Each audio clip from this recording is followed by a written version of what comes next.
Right now, a major energy crisis is silently building in Southeast Asia, and at the center of it is Pakistan. Let's understand why. In April 2026, a statement by Pakistan's Petroleum Minister Ali Pervez Malik caught global attention.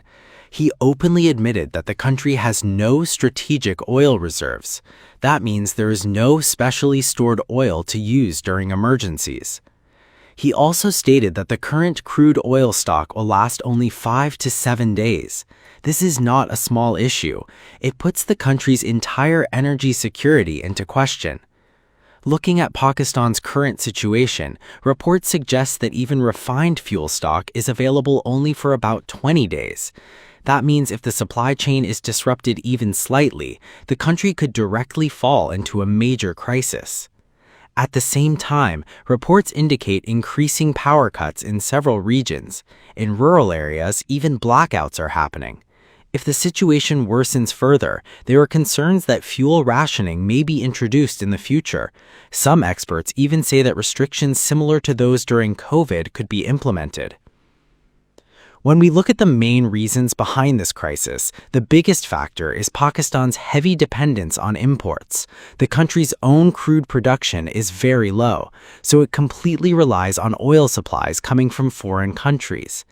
At the same time, rising global oil prices and economic issues like dollar shortages are making the situation even more difficult. Even a small disruption in shipping routes can directly affect fuel supply. All of these factors together have led to the current situation. Now, if we compare this with India, we can see a big difference. India has strategic oil reserves that can last 60 to 70 days.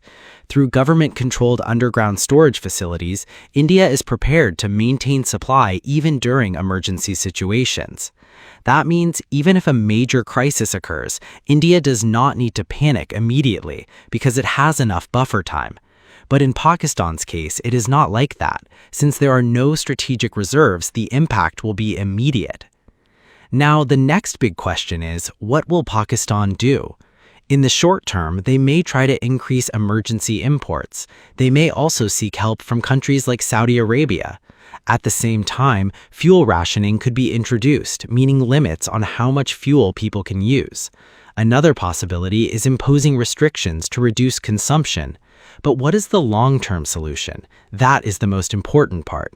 Pakistan needs to build strategic reserves. It must invest in alternative energy sources. Otherwise, this crisis is likely to repeat again and again. One thing is clear. This situation once again shows how important energy security is for a country. Now, the biggest question, can Pakistan handle this situation? In the short term, it may be managed with certain measures, but without long-term planning, the problem will continue. In the end, there is only one thing to say. It's not just wars and politics. Energy resources are the real power in today's world. To understand global events like this in a simple way, don't forget to subscribe to the channel.